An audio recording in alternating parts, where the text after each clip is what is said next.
Well, hello to you all for Irish Derby Day at the Curragh. And what a super day's racing is in store. Of course, the weather's been an issue over the last week, but I do think we're out of the woods now for Sunday's card.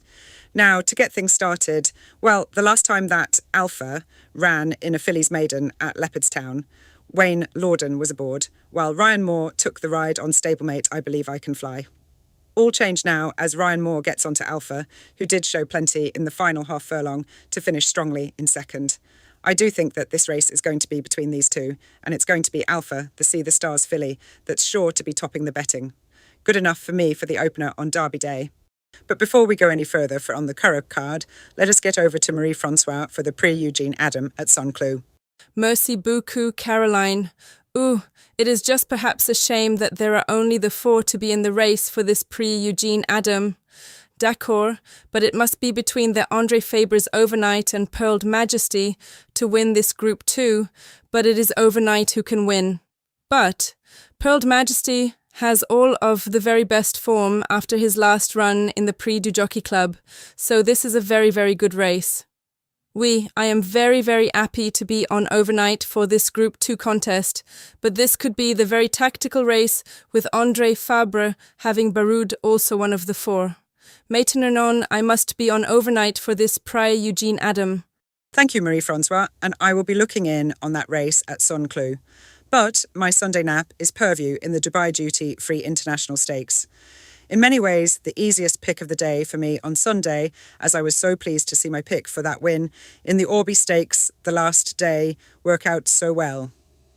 A good start to this campaign and onto some bigger dates in the diary. So with this 10 furlong trip, just perfect in my opinion, I can't see past Dermot Weld's Purview in this grade. I have been thinking this year that Aidan O'Brien's Isaac Newton is finally showing some promise, but I cannot endorse this Camelot colt on this quicker ground over this trip. Jessica Harrington's Hot as Hell has to be on anyone's list, but I'll put all my money on Purview. Thank you. And then, oh my dear Lord, can I really tell yours that the Irish Derby is going to Owen Burrows' Rahib? Well, I've got to be going with my instinct, and that is that this Rahib is a very special colt, obviously superbly related and sure to be going to post with no margin in the betting. But Aidan O'Brien's Benvenuto Cellini does look lined up for this, and there's some payback asked from the Ballydoyle yard from the Epsom Derby since the entanglement in the stalls that cost him his chance. But for me, this is all about the ground. Now, I'm of the opinion that too much has been made of this softer ground factor for Rahib, and although this is just his third race, I cannot get away from that win at Sandown the last day, where I thought he looked something really special. More to come from Rahib, and a big win for Owen Burrows in an Irish classic. Earlier on in the Dubai Duty Free Rockingham Handicap, I'll be taking a chance on Liked by Mike for this 5 furlong sprint, with Colin Keane taking the ride on this Inns of Court filly. I do think she could have won more, but with 3 seconds this season from 5 starts, she must be due for a win soon enough, and now tries her luck in a handicap. Top weight, Gazelle D'Or must be a major player, but my gut tells me Liked by Mike is overdue a success. Next up in the Jebel Ali Racecourse and Stables Dash Stakes, well, I think I'm going to take my chance on the veteran Big Gossy for this listed race.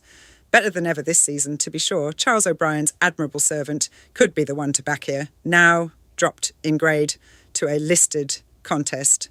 I do think there's every chance that Billy Lee will play his hand sooner, looking back at the run in the Group 2 Greenland Stakes the last day, so from a decent draw, Big Gossy is the one for me. Yes, on this better ground, and with racing experience in spades, Big Gossy has to be in with the super chance. Before the Derby Classic, I'm going to take a real gamble in the listed Celebration Stakes with Tokenomics, who so nearly won the Amethyst Stakes at Leopardstown the last day. In fact, Tokenomics had Carl Burke's Alcantor well beaten in that listed contest, and with this ground on the firmer side, I can see David Marnane's charge better suited to conditions. Daniel McLaughlin's Duckadilly will get plenty of support after a confirming win at Navan, but it's Tokenomics that gets my vote.